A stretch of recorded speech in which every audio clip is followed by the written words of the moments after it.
Welcome back, everyone. Ready for another deep dive? Always. Awesome. Today we're taking a deep dive into one of the most, well, pivotal moments in American history, the Civil War. Absolutely a turning point. Right. We've got some fascinating source material for this one. It really delves into the war itself, the motivations, the strategies, the sheer magnitude of it all. It's incredible to think about how a nation built on unity could tear itself apart like that. It really is. Yeah. Okay, so our source material starts with Secession, South Carolina, leading the charge in December of 1860. By February of the next year, 6 more states had joined them, forming the Confederacy. It's like watching a slow-motion train wreck, isn't it? I mean, you know it's coming, but you can't look away. Exactly. And what makes it even more compelling is how the federal government responded. Yeah. President Buchanan was in a tough spot. He acknowledged that states didn't have the right to secede, but he also didn't believe the government had the power to stop them. Talk about a constitutional crisis. Right. It's like the Founding Fathers didn't quite anticipate this scenario. So what were the underlying reasons behind this drastic move to secede? Was it solely about protecting slavery? Well, protecting slavery was definitely a primary motivator. The South's actions were deeply rooted in white supremacy. They saw themselves as superior and slavery as an integral part of their way of life. It's hard to fathom that mindset today. It is, but it's crucial to understand the historical context. Right, of course. But what about the North? They opposed slavery's expansion, right? So does that mean they were completely free from racist beliefs? That's a great question. The North's opposition to slavery didn't necessarily mean they were free from racism. Their motives were more complex: economic factors, political considerations, and yeah, unfortunately, racist beliefs still existed in the North. So it wasn't this simple black and white, good versus evil narrative. Not at all. It was a much more nuanced and complicated situation. Makes sense. So with tensions rising, were there any attempts to, find a compromise to avoid war? There were attempts, yes. One of the most prominent being the Crittenden Compromise. This proposal aimed to reinstate the Missouri Compromise line, extending it to the Pacific. Slavery would be prohibited north of the line, but permitted south. It sounds like they were trying to appease both sides. Exactly. But it ultimately failed. The Republicans, who had the majority in the House, completely rejected any expansion of slavery. They saw it as a moral evil, not something to be compromised on. Interesting. So no middle ground to be found there? No, not on that issue. So that brings us to Lincoln's inauguration and his famous address where he emphasized maintaining federal property in the seceded states. It's almost like he was drawing a line in the sand. It was a bold move. He knew the risks, but he felt it was necessary to assert federal authority. And that set the stage for Fort Sumter. Absolutely. Fort Sumter became the flashpoint. Right. So tell me more about Fort Sumter. What happened there? Well, on April 14th, 1861, Confederate forces bombarded Fort Sumter in Charleston Harbor, South Carolina. This attack, this act of aggression, marked the beginning of the Civil War. Wow. So a single event, a single attack, triggered this massive conflict. It did, and after the attack on Fort Sumter, there was no turning back. 4 more states, Virginia, Arkansas, Tennessee, and North Carolina, joined the Confederacy. It's like a domino effect. It is. The nation was officially divided. So we have the stage set, the nation divided. But what were the underlying motivations for each side? Why were they willing to fight?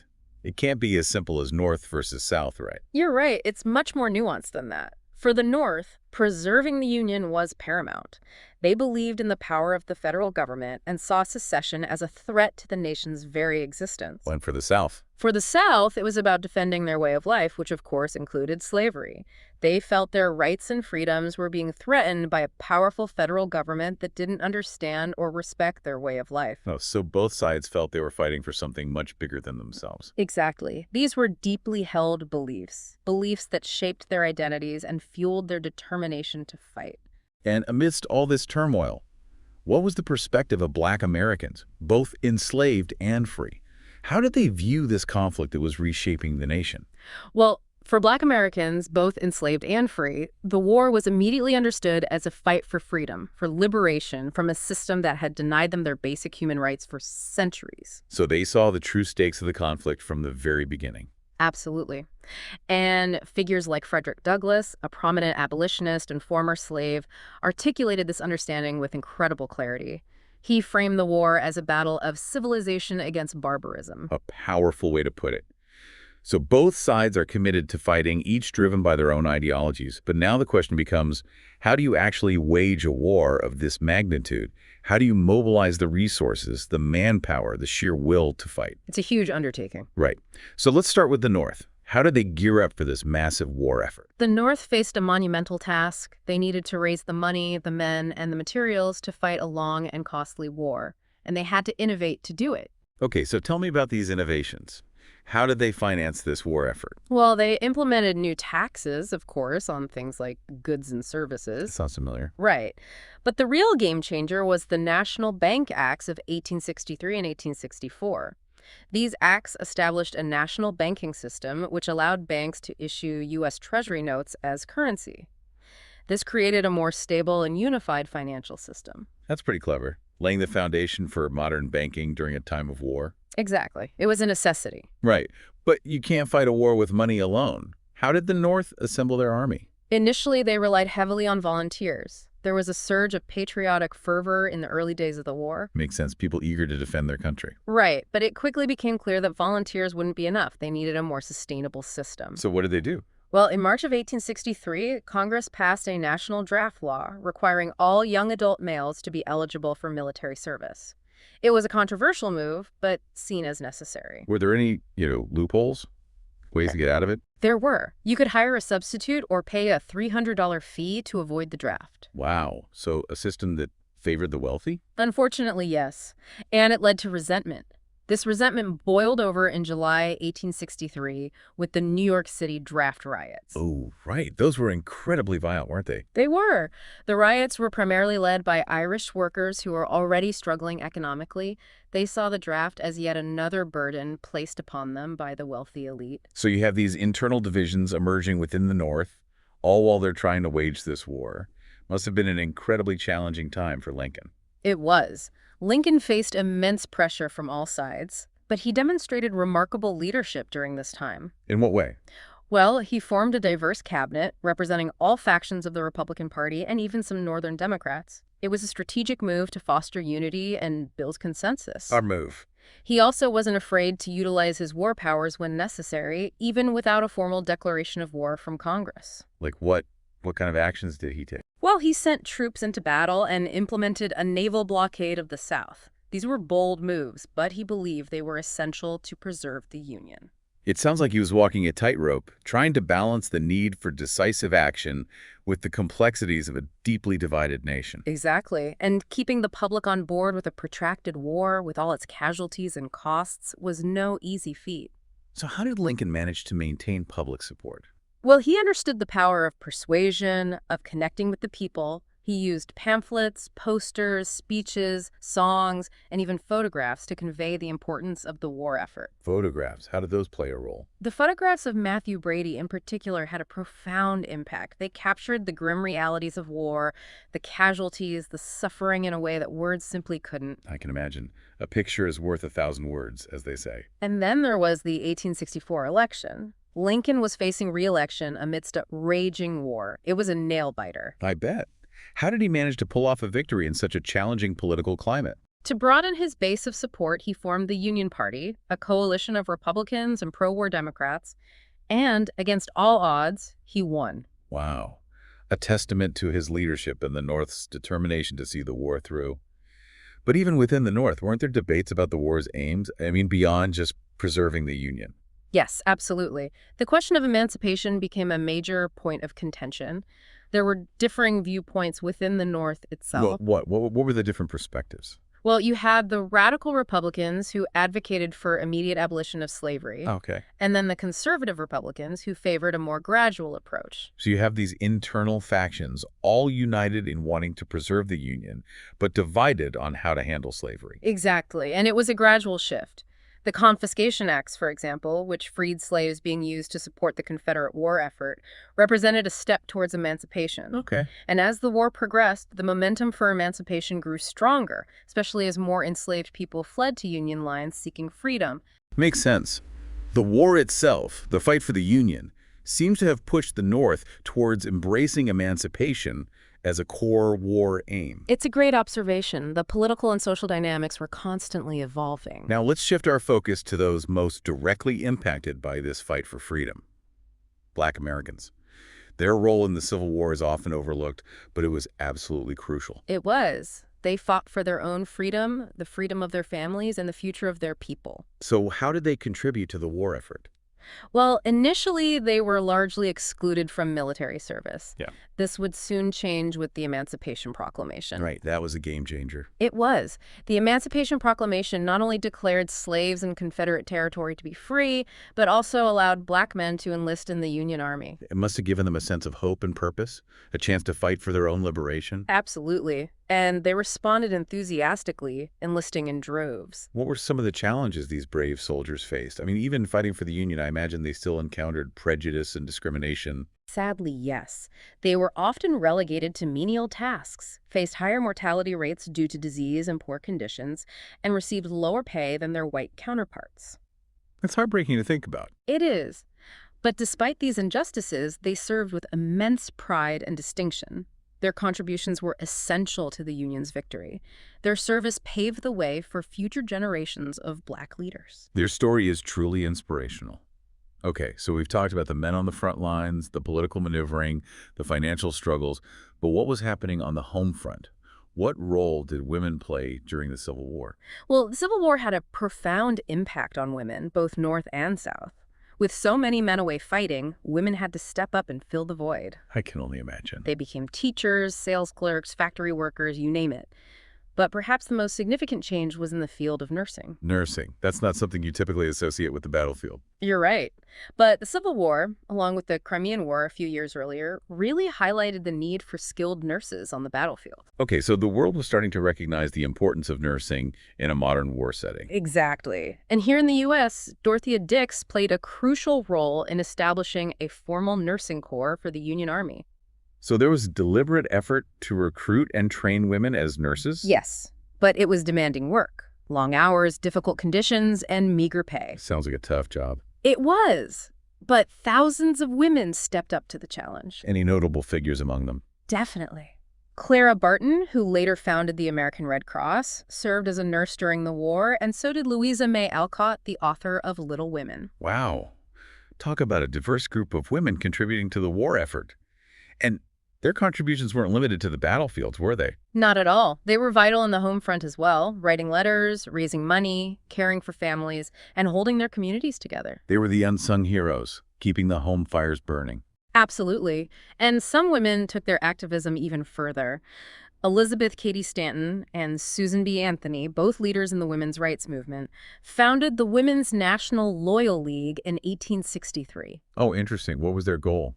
Well, they advocated for the abolition of slavery, but they also used the war as a platform to push for women's suffrage. They saw a clear connection between the fight for black freedom and the fight for women's rights. That's so insightful. They recognized the interconnectedness of these social justice movements. They did. The Civil War became a catalyst for change on multiple fronts. Absolutely. But we can't forget about the other half of this conflict, the Confederacy. How did the South mobilize for war? Well, they faced their own unique set of challenges, starting with their government and leadership. Okay, tell me more about that. What was their government like? Well, first they had to create their own governing document, the Confederate Constitution. It was actually quite similar to the U.S. Constitution, but with some key differences. Like what? Well, the Confederate Constitution explicitly protected slavery, making it virtually impossible to abolish. It also emphasized state sovereignty. Interesting. So a document tailored to their specific beliefs and goals. And what about their leadership? Jefferson Davis was elected president, and Alexander Stephens became vice president. They were both capable leaders, but they faced constant tension between those who fiercely defended states' rights and those who believed a more centralized authority was needed, especially during wartime. So that internal conflict must have made it difficult to effectively wage war. It did. And then there was the issue of money. Financing a war is a massive undertaking, and the Confederacy struggled to come up with the resources they needed. Wars are expensive, that's for sure. How did they try to fund their war effort? They tried several things. requisitioning funds from states, implementing an income tax, issuing bonds, even trying to secure loans from European powers using cotton as collateral. Did any of that work? Not really. Their income tax generated very little revenue, people lost faith in Confederate bonds, and Europe was hesitant to support a Confederacy fighting to preserve slavery. So, back to square one. How did they ultimately pay for the war? Out of desperation, they turned to the printing press. By 1864, they had issued a staggering $1.5 billion in paper currency. Oh, wow.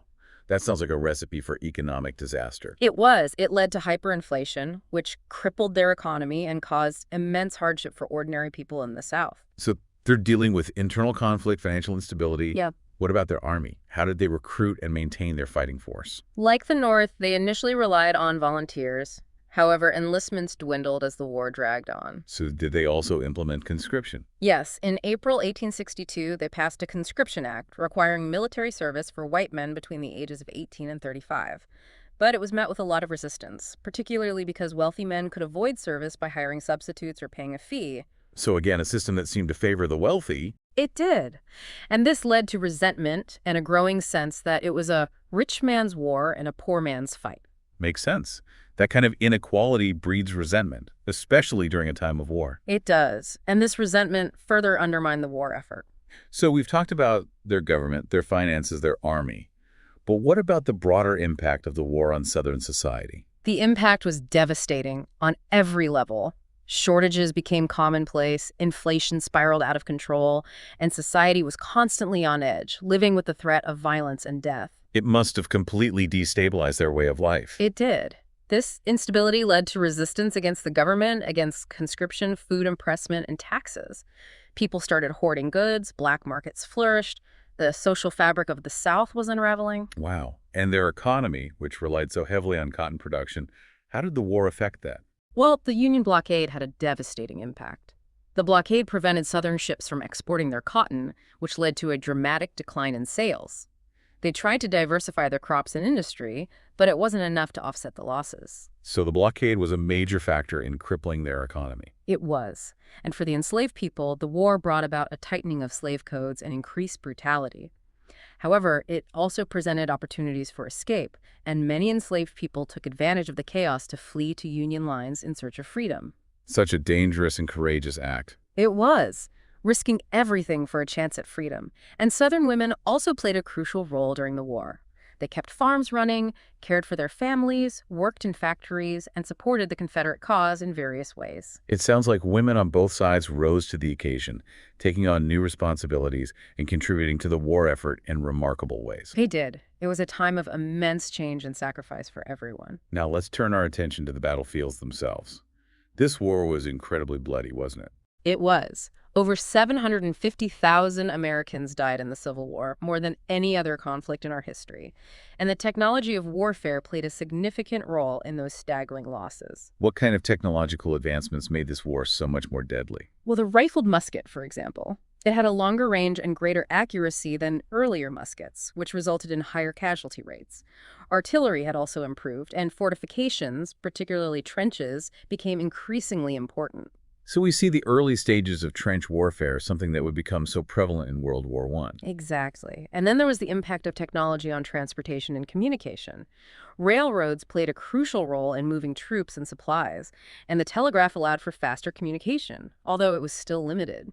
It's fascinating to see how these technological innovations were already shaping the way wars were fought. And then there were the revolutionary changes in naval warfare. Ironclad ships emerged, marking the end of wooden warships.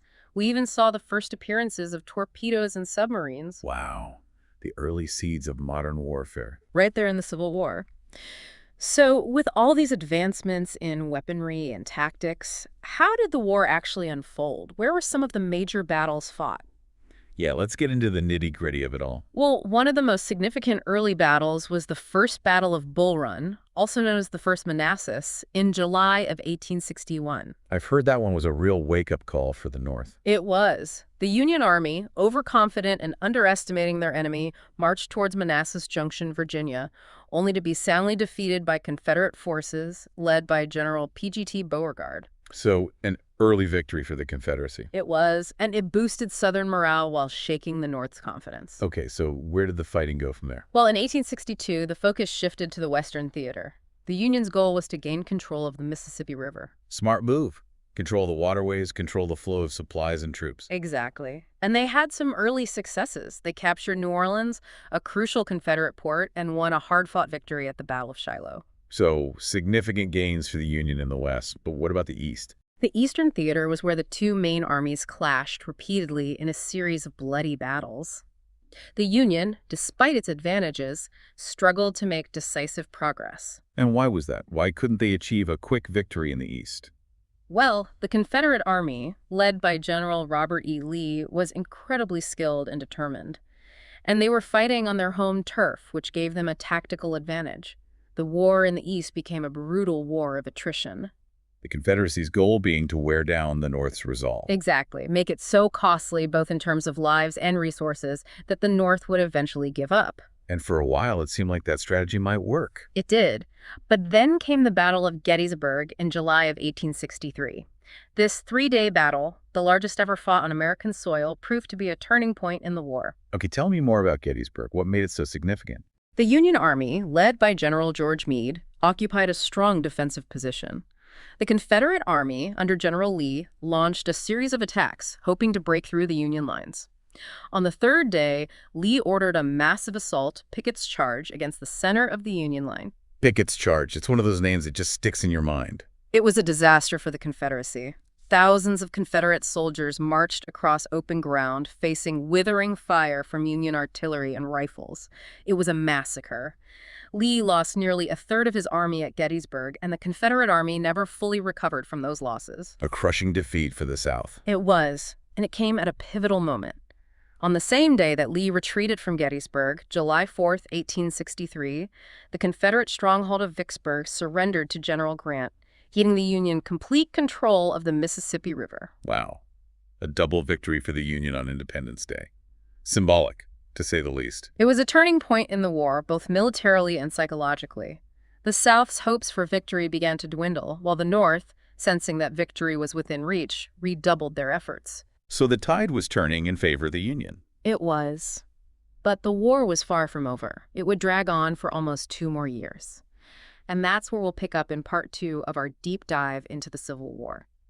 Picking up where we left off, Gettysburg really was a turning point. It shifted the momentum of the war in the Union's favor. And remember, on that same day, Vicksburg also fell to Grant. The Union now controlled the Mississippi, splitting the Confederacy in two. A double whammy for the Confederacy, right? Exactly. And it's at this point that Lincoln appoints Grant commander of all Union armies. Grant. He had a reputation for being pretty relentless, didn't he? Oh, absolutely. He was known for his tenacity, his willingness to keep pushing forward no matter the cost. And his strategy reflected that. He aimed to utilize the North's superior resources, just overwhelm the Confederacy on multiple fronts. A war of attrition, basically. In a way, yes. But it was also about maintaining constant pressure, keeping the Confederates off balance, and preventing them from regrouping or launching counteroffensives. So what were Grant's main objectives? Where did he focus his efforts? He had 2 major offensives planned. One targeted Richmond, the Confederate capital, led by Meade and the Army of the Potomac. Okay, makes sense. Go for the heart of the Confederacy. Right. And the other, headed by Sherman, aimed for Atlanta, a crucial industrial and transportation hub in Georgia. So a two-pronged attack, hitting them from both the east and the west. Precisely. And Grant, he was known for his relentless pursuit. He wouldn't let up, even in the face of heavy losses. He realized the North could sustain those losses better than the South. Exactly. He was willing to pay the price, knowing that the South simply couldn't replace their men and resources as quickly. So let's talk about those offensives. First, Grant's campaign against Richmond. What were some of the key battles and challenges he faced? Well, it was a brutal series of battles, starting with the Battle of the Wilderness in May of 1864. Imagine over 115,000 Union soldiers clashing with about 75,000 Confederates in dense, tangled woods. Oh, wow, that sounds chaotic. It was. Visibility was limited, fighting was hand-to-hand, casualties were horrific on both sides. Was there a clear victor? Lee managed to hold off Grant's initial assault, but Grant, unlike his predecessors, refused to retreat. He kept moving south always pushing, always looking for another opportunity to engage Lee's army. He sounds like a bulldog, just refusing to let go. That's a good way to put it. And this constant pressure eventually led to the Battle of Cold Harbor just a few weeks later. And how did that play out? Well, Grant, perhaps a bit overconfident after his previous successes, decided to launch a series of frontal assaults against Lee's well-entrenched positions. Frontal assaults against fortified positions, those rarely end well. You're absolutely right. The Union army was decimated, thousands of casualties in a matter of hours. It was a devastating defeat, and Grant was heavily criticized for it. Wow. But did this deter him? Not at all. He shifted his focus to Petersburg, a strategic railroad junction south of Richmond. He knew that capturing Petersburg would cut off Richmond's supply lines, putting Lee in a real bind. Sounds like he was always thinking a step ahead, adjusting his strategy to the situation. Exactly. But capturing Petersburg wasn't easy. Lee had dug in, created extensive defenses, and what ensued was the siege of Petersburg. A siege. Those can drag on for months, sometimes years. This one lasted for almost 10 months. Imagine 10 months of trench warfare, constant shelling, sniping, raids, horrible It conditions. must have been hell for the soldiers on both sides. It was brutal, but Grant, he held firm, never giving up, slowly but surely grinding down Lee's army. So, while all this was happening at Petersburg, what about Sherman's campaign in the West? What was he up to? Sherman was on the move. He captured Atlanta in September of 1864, a major victory that really lifted the North's spirit. Okay, that's big. Atlanta was a major Confederate city. Oh, absolutely. And after Atlanta, Sherman decided to do something rather bold and controversial. He launched his March to the Sea. Ah, yes, Sherman's March to the Sea. That's one for the history books. It's infamous. Sherman believed that to truly defeat the Confederacy, he had to break their will to fight, not just their army. Okay, so what did he do? He led his army on this march from Atlanta to Savannah, Georgia, about 285 miles, cutting a 60-mile-wide swath through the heart of the Confederacy. What do you mean cutting a swath? They destroyed everything in their path, tore up railroads, burned crops and warehouses, confiscated livestock and supplies. They lived off the land, taking what they needed from the civilian population. Wow, scorched earth tactics. That's pretty ruthless. It was, and it remains controversial. Some argue it was a necessary evil to shorten the war, while others condemn it as barbarity. I can see both sides of that argument, honestly. It's a complex issue. But what was the overall impact of this march? Well, it undoubtedly had a devastating psychological effect on the South. It showed them that the North was determined to win no matter the cost. It shattered any remaining hope of Confederate victory. So you have Grant relentlessly pushing toward Richmond, Sherman wreaking havoc in Georgia. The Confederacy must have been feeling the pressure. They were on the ropes. By spring of 1865, Lee's army, trapped in Petersburg, running out of supplies and men, they had to evacuate. They were desperate, trying to escape Grant's clutches. They were. Lee tried to escape westward, hoping to link up with other Confederate forces, but Grant was relentless. He kept up the pressure, wouldn't let them get away. So the end was near. It was. Lee's army, exhausted, outnumbered, outgunned, they were surrounded. And on April 9th, 1865, Lee surrendered to Grant at Appomattox Courthouse in Virginia. The end of a long and bloody war. It was. And the terms of surrender were surprisingly generous.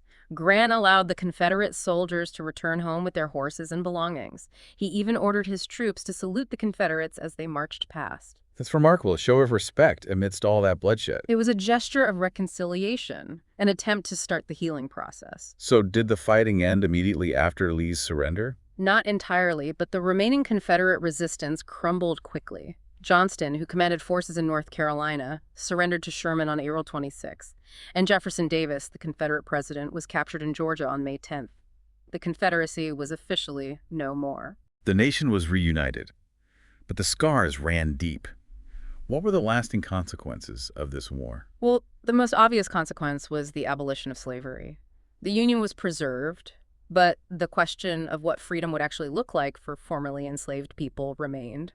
And then there was the monumental task of reconstructing the South, both physically and politically. Reconstruction, that's a whole other chapter in American history. It is. The Civil War and Reconstruction teach us about the fragility of democracy, the persistence of racism, and the ongoing fight for equality. It's a story that we need to keep learning from, keep grappling with if we want to build a better future. Couldn't have said it better myself. We've covered a lot of ground in this deep dive. the causes of the war, the motivations of both sides, the key battles, the social and political upheavals, and the enduring legacy of this period. And thank you, everyone, for joining us on this journey through one of the most pivotal moments in American history.